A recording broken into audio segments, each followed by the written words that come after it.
Greetings, beautiful people. So before I start this video, I want to introduce you to one of these nuggets. I take one of them, random ones to the store just so they get used to traveling. And he's like right now staring at me. You gotta see this real quick. Look at this.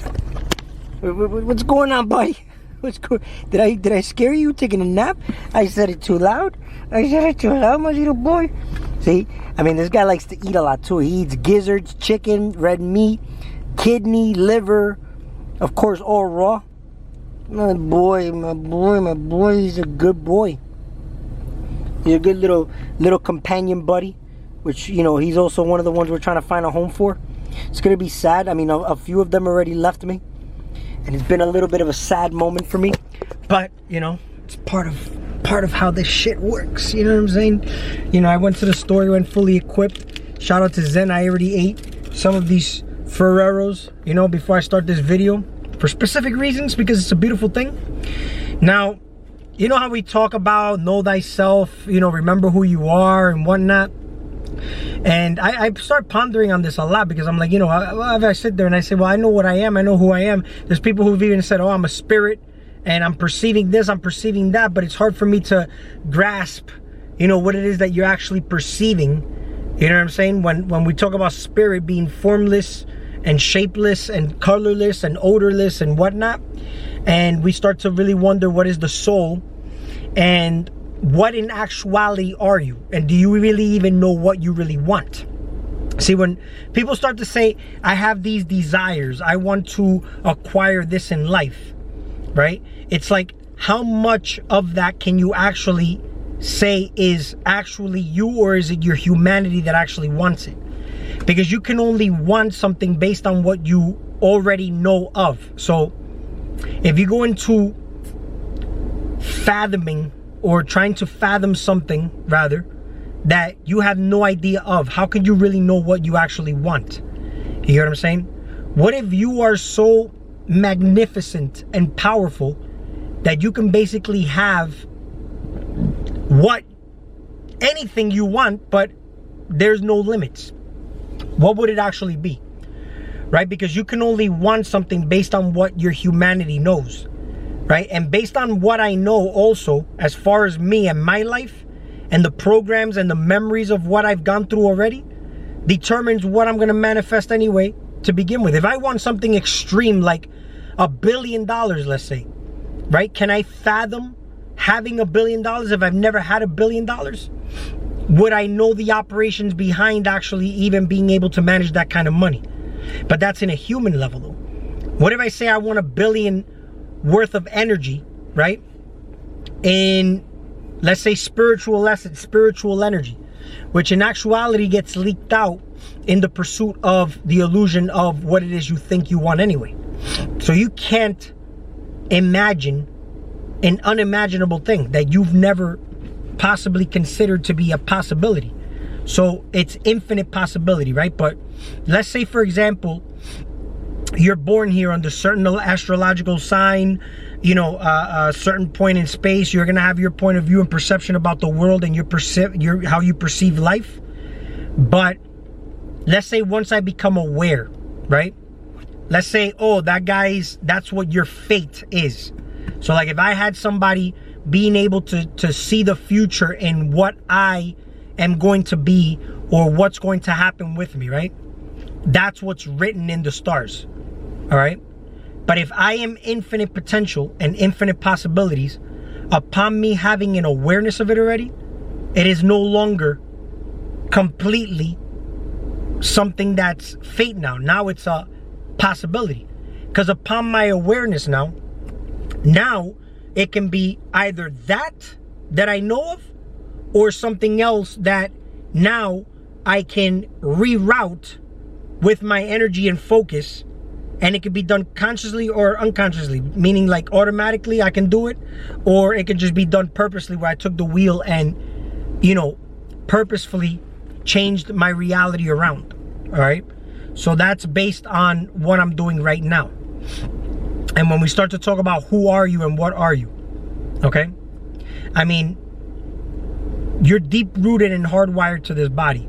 I've came out of body a few times where you know, I was having a conversation with my son, and he was talking about, you know, how is it that I can, you know, he was dreaming about a witch, some witch that was like chasing him and whatnot.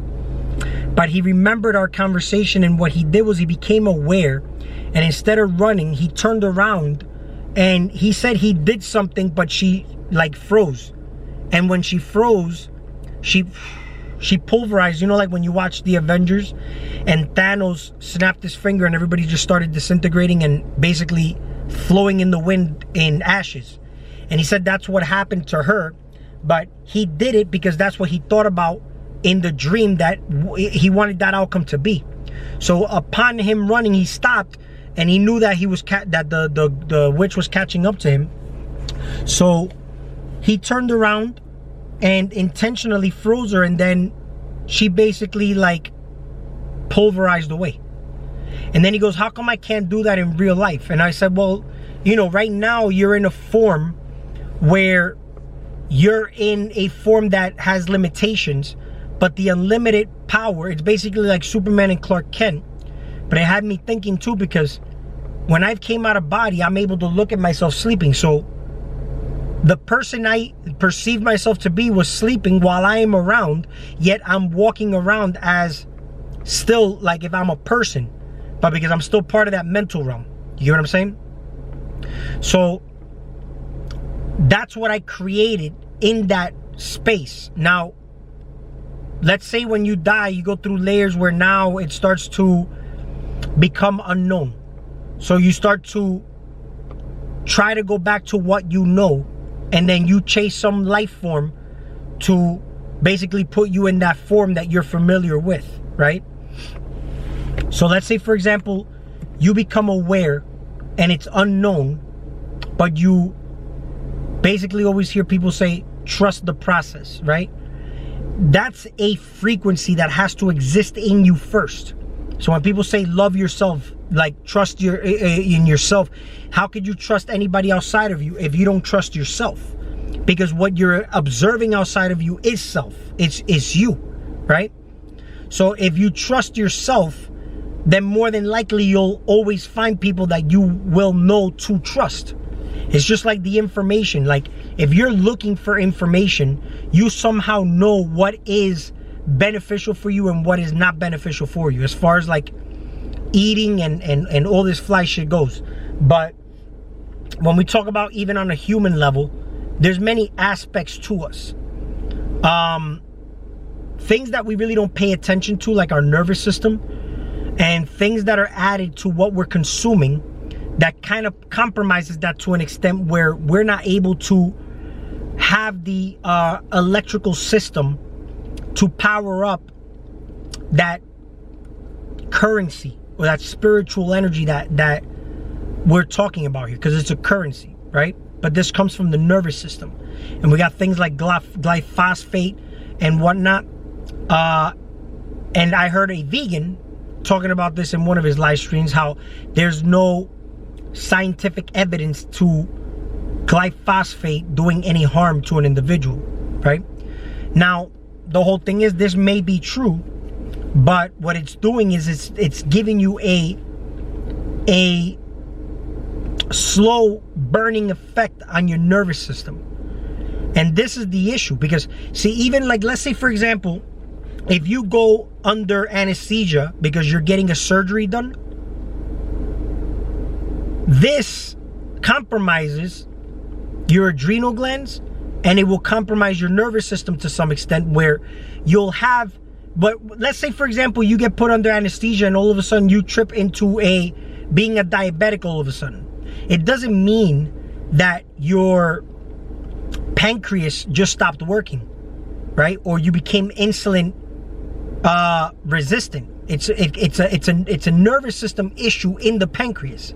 And this is something that I learned from Robert Morse, and it makes all the sense in the world because I took these courses, but upon watching some of his videos, this was very important as far as to, you know, just being able to process certain things. So we got a body, right, where, look at a car. When you do a tune-up on a vehicle, you're mechanically working on that car, and then the car will run better. Now, when you have a body such as yours, which is running on frequencies, okay, you're a massive living energy and you run on frequencies, then that means if you're running on frequencies, the frequencies can also be what tunes your body up as well. So if you're out of tune, how do you do a tune up on your vehicle? You do a tune up. You notice how we hear those words tune up, right? So you tune and you do it with frequencies.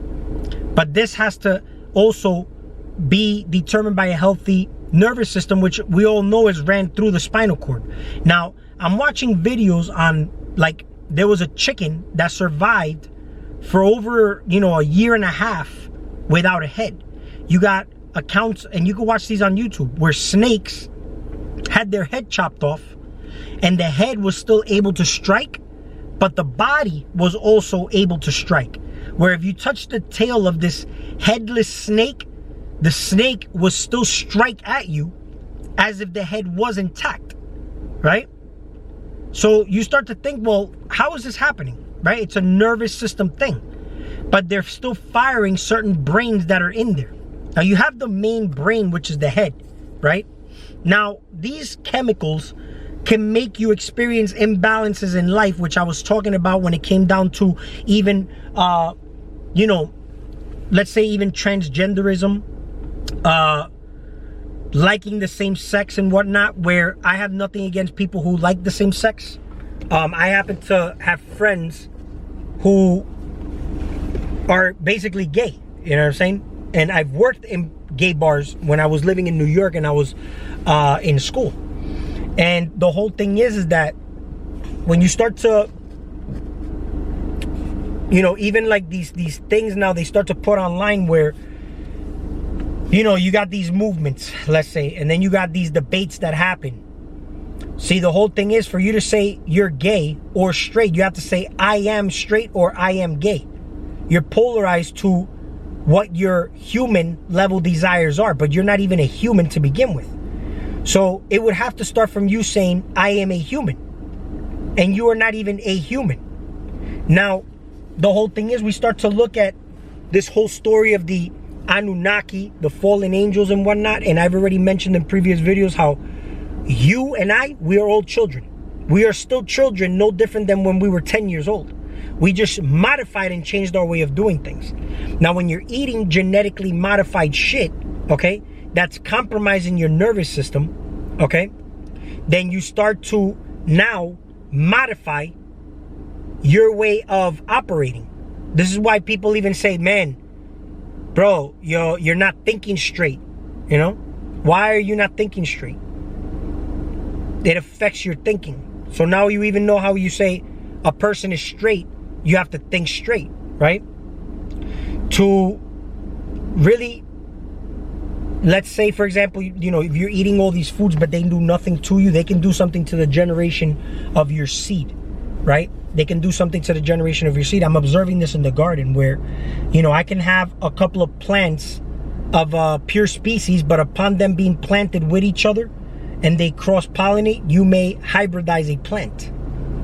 Now, we modify our way of doing things, and it all started even from way back in the day when we stopped using our God body to become more like just man, because we started depending on technology of computers. So when we start to look at, for example, man created in the image of God, right? We stopped being God to be man. And then we created computers, and we stopped being men to depend now on computers. We can even look at these desires now, where it went from liking women or liking men to liking actual AI fucking robots, where people are online actually looking at these AI generated fucking 3D pixelized version of what a woman looks like, and then you get turned on by this. Now, nothing is free on this planet, including the porn, right? This is why some guys had issues getting women, and then all of a sudden they start getting women when they say they're practicing something like no fap. And this is coming down to what you're wiring your mentality to look for. And sexual energy is God energy. If you look at the nucleus of of a cell, like for example, like you could, if you remove the nucleus of an atom, right, the atom will not die, which means that the nucleus is not the brain of the atom. So that means that the nucleus is the gonads of the atom. All right, so that is an important brain, but that is also the God brain, because to know God is to experience those lower realms, right, in pure form. But the whole thing is that there's life in those areas that can basically live without the intellectual part. Like I just mentioned, the snake that was beheaded, or the chicken that was living without a head. However, in this physical realm, everything has to be intact though, right? It would just mean shifting your awareness, right? And going into, basically, we consider this the abyss. So when I say we are all children, the Anunnaki and whatnot, we are all fallen angels. That's what we're all doing here. We fell in love with the daughters of man, right? As angels, we created these children, the kids. They're called kids, which is what we call goats. Goats, baby goats are called kids, right? Now we start to say these are gold miners when the Anunnaki, bred humans into existence to mine gold. That's why they're called miners. And then we have these kids and they're miners, but they're really our gold miners. They're direct aspects and versions of ourselves. If we want to know ourselves, we need to look at what's triggering outside of us in other people, what triggers us, and what we like in other people, because these are things that we can actually have a more understanding of. This way we have a more understanding of ourselves. Now when we look at our children, those children are basically like God talking to us. But we're not going to basically be trying to understand this in intellectual form. We have to do it in other ways. Why is it that some spiritual people like to talk to animals, the trees and whatnot? Are they doing this in an intellectual way? No. So you need to try to do this with your kids, but don't be a weird individual around your kid either. It's more or less observing your child, what it is that's coming out of their mouth.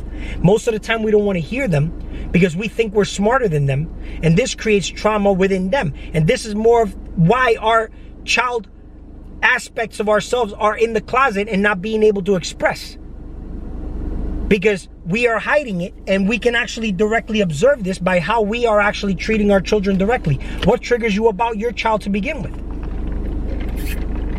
I observed a lot of things that triggered me about my kid, and then I started to really sit down and figure out that, and this is the thing, it's figuring it out for yourself. This is your life. So you make things a form to either empower it and enhance it, or you figure it out where if something is unknown and it's biting you in the ass and you're not aware of it, you figured it out and put light to it, and now you can actually directly address it. Okay? So like, let's say for example, there's a shadow aspect of myself, or there's an addiction that I somehow can't pinpoint. This worked out for me one time where I made a form out of the addiction. I made a deity out of it, and I addressed it directly. I sat it down. You can either go to war with it, but going to war is, again, the stronger the villain, the stronger the hero, the stronger the hero, the stronger the villain. So again, what do? You could sit it down, you could integrate it. See, the whole thing is I had a big ass porn addiction, and I always noticed that focusing on something that I liked, because there's people who are extroverts and introverts. I was a pervert when I was younger, and maybe I'm still a pervert now, who knows? I mean, I like to fucking check out girls every now and then. I mean, it's fucking normal, right?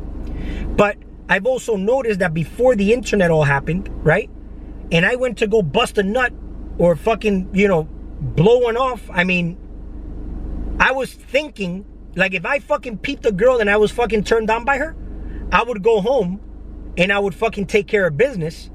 But I was closing my eyes and imagining what I had just envisioned.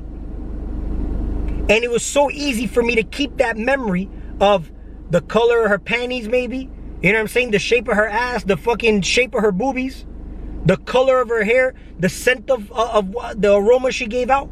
Fuck. I was holding that and holding that and holding that until I fucking blew one off. But you think that there's no power in that? I'm still strengthening my focus muscle while I'm doing that. If I'm trying to focus on something that I'm not really too interested in, it's going to be harder to hold that focus. So yeah, I was a very sexualized person when I was younger. And it all started even from comic books when I was fucking looking at Wonder Woman fucking running around fighting bad guys in her fucking panties. I mean, does that sound weird? Look at fucking Supergirl in a miniskirt. I don't know what guy would not, an adult would not get turned on by looking at that shit. So now it's like you got porn, you tap on your phone or the computer and just type away, and you don't have to use your imagination anymore. Just on you typing, it's all done for you. So this is how your focus muscle has gone diminished, right? Now we got something called metaverse coming out which is actually now going to be even thinking and imagining things for you. You don't even have to worry about none of that shit no more. So how far are we disconnecting from actually being creators by creating something that's creating for us now? So now we're going to merge with AI, and this is basically a form of merging with AI anyway. You merge with your food when you eat your food. So this is why I said there's something very important when I grow my food. I can have knowledge that a strawberry is super healthy. Wow, a strawberry, fucking healthy, the best fucking meal on the planet, and I feel good eating it, right? But not knowing that that's the most highly sprayed fruit on the planet. And now I'm eating it with the intent of being healthy, right? But something else is getting turned off, which is basically a spiritual essence. Maybe not getting turned off, but maybe compromised to some extent. Because there's something in the ones that I'm growing that the ones in the supermarket don't have, and that's called life force energy. And now, if I eat a strawberry that I'm growing, this is why they say, for you to know yourself, feeling is the key. Feeling is conscious awareness of vibration. So if I'm eating a strawberry from my garden, there's a certain feeling if you're paying attention because you're one with your food and you're basically you're present with your food and not just doing something else. You know, that's why people say don't talk with your mouth full or whatnot, because it's not that it's rude. It's just you're not present with the food. You're not letting the food, you know, sexualize that experience in your mouth, the vagina. Getting intertwined with those juices, the saliva and whatnot before it goes down into the abyss. So if I eat a strawberry that was either genetically modified or highly sprayed, yeah, I'm eating a healthy strawberry, but I'm still getting compromised to some extent. So I'll make another video because this one's going to cut off. But this is just a surface level of where I'm going to get at when people say, know thyself. Remember who you are. How many of you are doing what you actually really want to do, being who you want to be, or be with who you want to be with? For no fucking apparent reason. Not just saying, oh, I have to do it because of this and that. You're still giving a piece of yourself away. It's more or less considered you selling your soul, because you're doing it to cater to the humanity part of it. But we got to get into the concept of morality when we do all that too, though, you know? But you did it unconsciously. You became aware. What do you do now? Like my video if you like it, and we will talk soon.